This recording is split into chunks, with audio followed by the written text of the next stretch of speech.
The sun is shining, the children laughing, playing, full of dreams to find. They all remind me when I was a little boy, full of life and pride. They look so peaceful, so sweet and graceful. They're all so hopeful, and there is no need for crying, no need for fighting. It's time, this is meant to be your day. Shine, in your heart you know it's time for you to take the thing.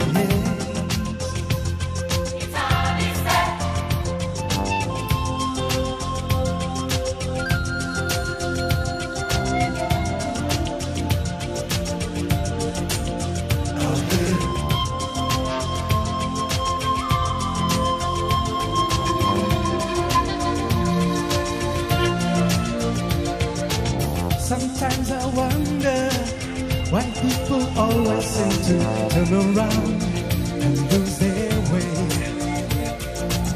Look out your window, grateful for this day and make a change. It's okay. To be peaceful and to be hopeful. Sweet and graceful, and there is no need for crying, no need for fighting. It's time, this is meant to be your day. Shine, and in your heart you know it's time for you to take the day.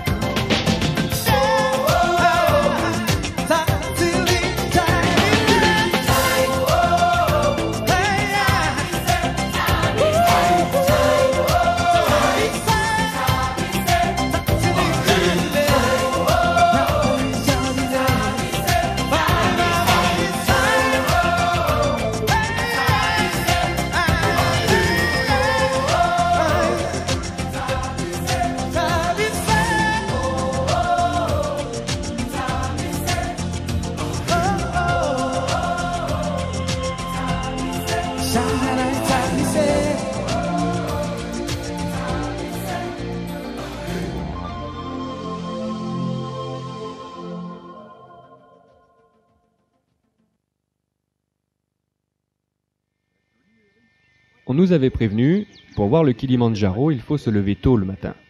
À 6 heures, on est réveillé par Stéphane, en catastrophe, mais les babouins, eux, profitent du spectacle depuis déjà un petit moment.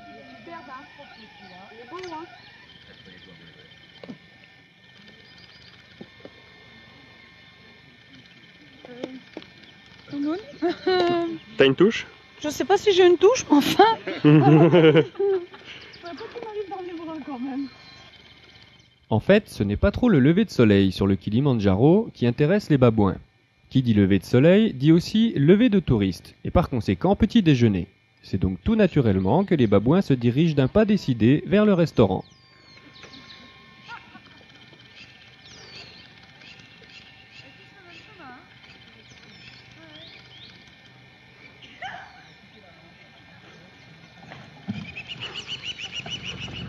Sur le chemin qui nous emmène de Ramboseli à Tsavo, on fera plusieurs arrêts fantastiques. Le premier sera à la coulée du diable, Shiftani Flow, une coulée de lave solidifiée depuis 200 ans.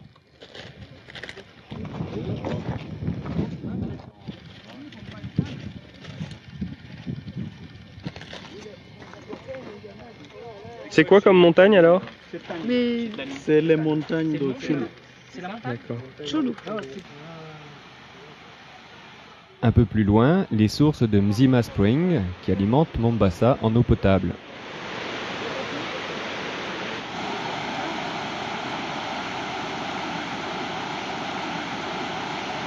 Un petit observatoire sous-marin permet d'observer les crocodiles, les hippopotames et les poissons. Le dessus de l'eau. Quand tu regardes comme ça, tu vois rien. Et quand tu regardes comme ça, Je m'étais mis à cette fenêtre, il n'y avait personne. Regarde un peu le boulot. Ah, c'est quoi ce machin qui rampe là-dedans? Oh. Mais ce jour-là, seuls quelques hippopotames faisaient la sieste de l'autre côté de la rivière. La bonne surprise vient de Kilaguni Lodge, le restaurant où on s'arrête pour manger à midi. Au grand dam des serveurs, on ne passera pas beaucoup de temps à table, sans cesse à l'affût des animaux qui viennent se désaltérer au point d'eau. Une pancarte signale que les animaux sont priés de ne pas faire de bruit pendant que les invités boivent, et vice-versa.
En traversant Tsavo, on a croisé peu d'animaux.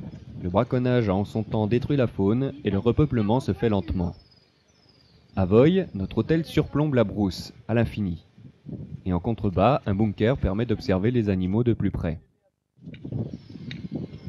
La plupart des hôtels où on a dormi jusqu'à maintenant hébergeaient un type d'animal particulier. Des singes vervets à Chaba, des mangoustes à Masai Mara et des babouins à Amboseli. À Tsavo, c'est le damin qui nous accueille avec une carte d'identité impressionnante, puisque c'est un cousin de l'éléphant. Qui l'eût cru? La nuit tombe sur notre dernière journée de safari. Demain, on s'en va à Mombasa, où on a prévu de faire le plus gros de nos achats. On est pourtant déjà bien chargé, et la traversée de Paris au retour s'annonce d'ores et déjà difficile.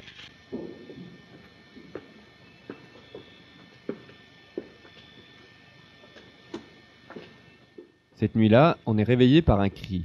Il y avait des éléphants au point d'eau, mais le cri était, paraît-il, un rugissement de lion.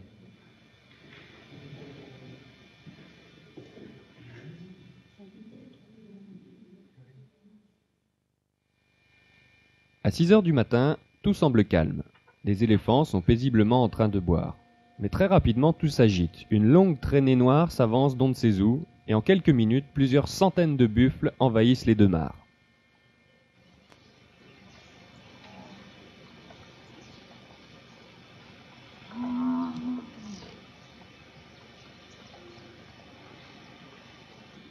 Parce qu'ils doivent la politesse aux buffles, ou bien parce qu'ils étaient dérangés, les éléphants s'éloignent pour laisser les buffles patauger à leur guise.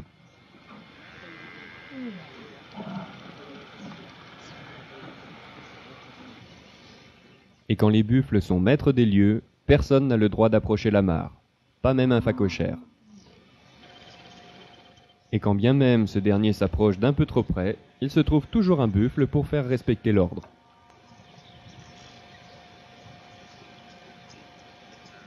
À distance raisonnable, les buffles guettent, mais n'interviennent pas.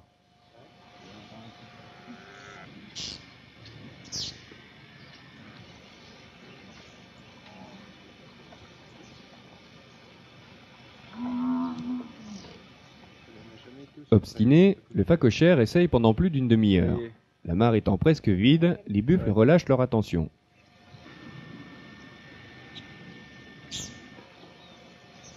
Mais comme tous n'ont pas encore bu, le phacochère est prié d'aller voir ailleurs.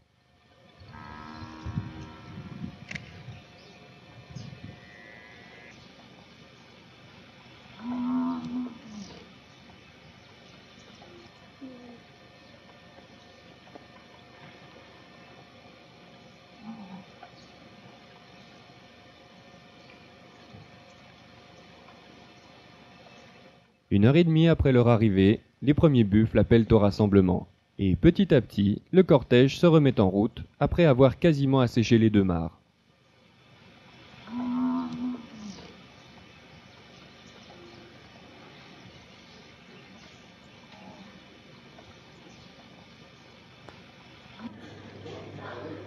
Les buffles s'en vont, les babouins les regardent partir, les éléphants reviennent.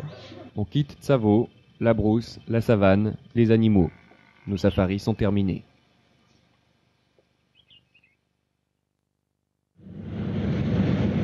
Notre dernier voyage en minibus nous conduit au bord de l'océan Indien, à Mombasa.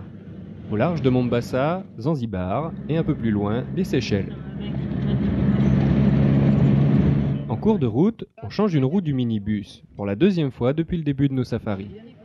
Au Kenya, c'est tout à fait classique.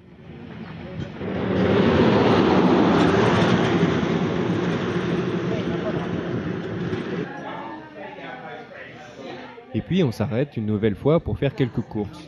On retrouve toujours les mêmes animaux, en teck, en ébène ou en pierre à savon. Mais notre expérience aidant, le prix de nos achats a considérablement baissé par rapport à notre arrivée.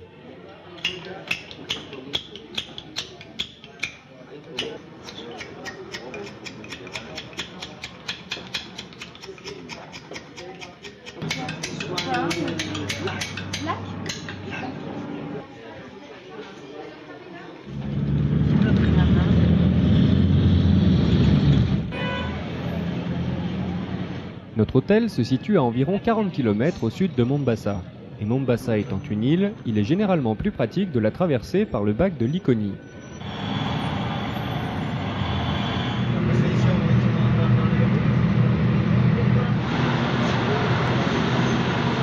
Et bien entendu, de l'autre côté, on trouve facilement un matatu pour poursuivre son chemin. On dit au revoir à David, après une photo de famille, pour conclure 2700 km de route en 10 jours. Et puis on s'installe pour 3 jours de repos dans un hôtel paradisiaque, où on est accueilli avec des noix de coco. 10 francs 30 le change. 10 francs 30 ? Oh la vache. Ouais. C'est bon, mon moon? Une vraie noix de coco, fraîche. Avec du lait de coco dedans. Ici, on trouve encore une nouvelle race de singes.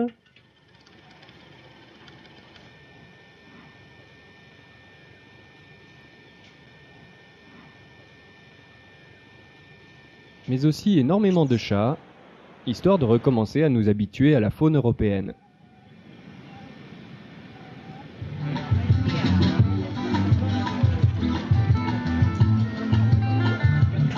Alors Nat,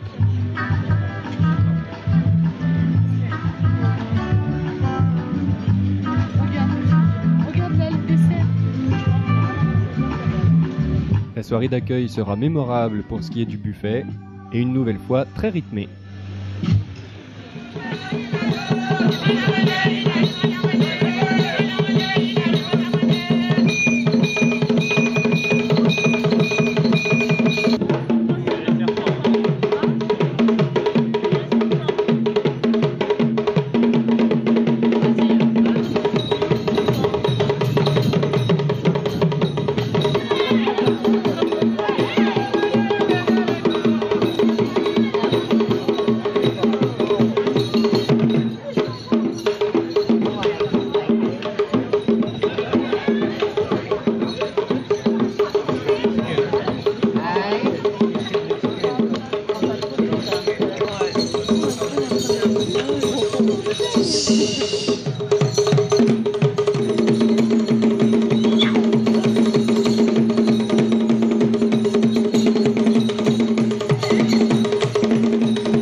On a beau être en vacances totales, on n'en a pas moins envie d'admirer le lever de soleil sur l'océan Indien, même à 6h moins le quart.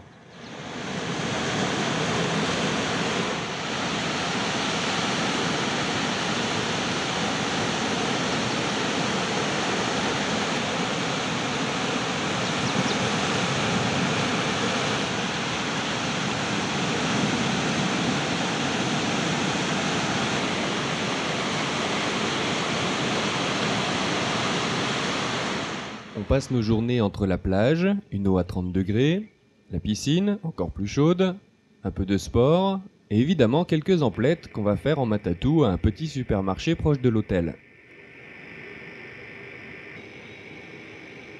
On se paie même le luxe d'une journée au centre de Mombasa, emmené par un taxi qui n'est autre qu'une 505 de 19 ans et 385 000 km. Les ceintures de sécurité, le chauffeur s'en sert comme décoration dans son salon. On achète des animaux en bois, en pierre à savon, des jeux d'échecs, une tête d'éléphant en or à un prix introuvable en France, et surtout 2 statues Maasai de 13 kg qu'on décide d'envoyer en France par la poste, étant donné qu'on est déjà en surcharge pour l'avion. En étant les premiers servis, on passera tout de même 1h30 à la poste. Le temps de passer à la douane, à l'autre bout du comptoir, pour ouvrir les paquets qu'on avait soigneusement fermés, au cas où il y aurait de la drogue dans les statues, de retourner voir le guichetier et de négocier avec lui les brown paper pour emballer les colis, de remplir le formulaire, de déchirer le formulaire, périmer et d'en remplir un deuxième, de retourner à la douane à l'autre bout du comptoir pour faire mettre un coup de tampon, de revenir au guichet pour payer les timbres, les coller et écrire les adresses. Pendant ce temps, Nat perfectionne son anglais avec le chauffeur de taxi. Et on ne pouvait pas passer 3 jours au bord de l'océan Indien sans aller faire une balade en bateau jusqu'à la barrière de corail. On pensait y être tranquille, mais on nous y attendra quand même pour nous vendre des coquillages, bien que ce soit interdit. J'ai un rêve,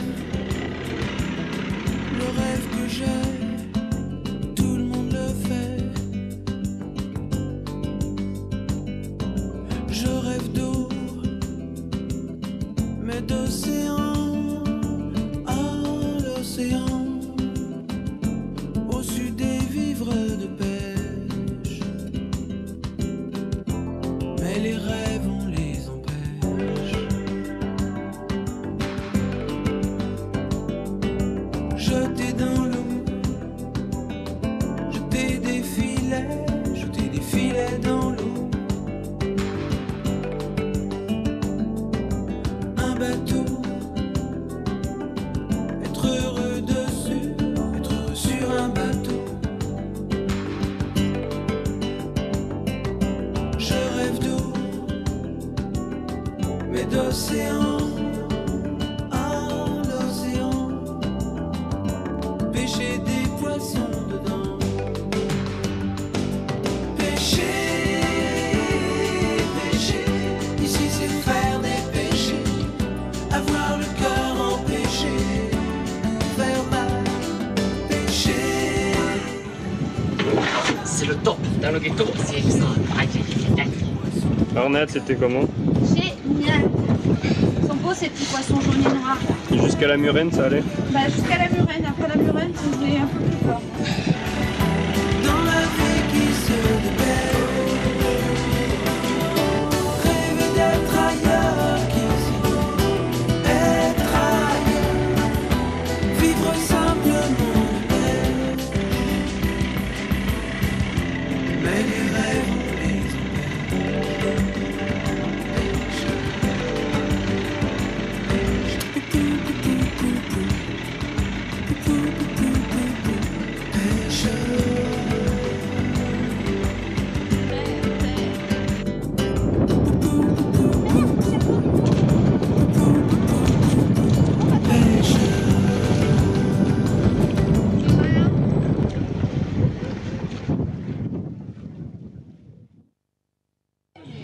Bah nous on en a vu qu'une à fermer. Le dernier soir, on se retrouve tous pour un dîner de départ qui nous permettra aussi de souhaiter l'anniversaire de Georges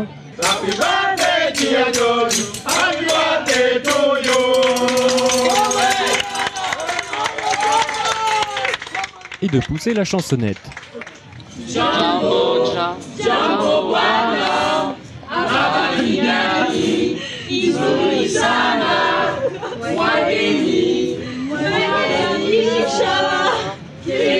À ce niveau-là, les serveurs étaient sans doute heureux de nous voir partir. Dimanche 1er octobre, petit déjeuner 5h30, tout le monde fait la gueule. Un coup d'œil dans le bottin pour vérifier au dernier moment si un lointain cousin ne pourrait pas par hasard nous accueillir, et on prend la route de l'aéroport. Nos valises sont à la hauteur de nos espérances, trop lourdes. Mais en groupant nos bagages avec ceux qui en ont un peu moins, et en jouant sur les bagages à main, on arrive finalement à passer nos 75 kilos. Ouf!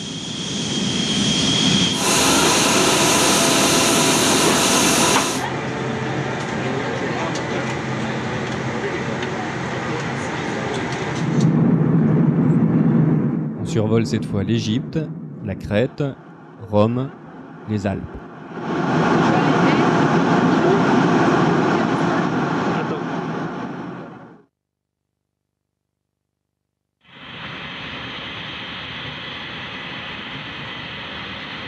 Depuis le train qui nous ramène de Paris, les nuages nous rappellent encore ceux de Masai Mara.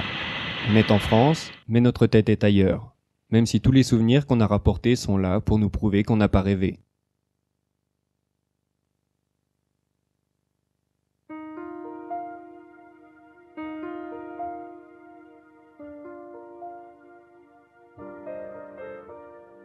Quatre mois plus tard, nos statuts Maasai arrivent par la poste. Le voyage est bel et bien terminé. Il nous restera 700 photos, 12 heures de film, des animaux en bois, quelques timbres et plein d'images dans la tête. C'est très beau, un coucher de soleil sur Masai Mara. You can reach me by railway. You can reach me by trailway. You can reach me on an airplane. You can reach me with your mind. You can reach me by caravan, cross the desert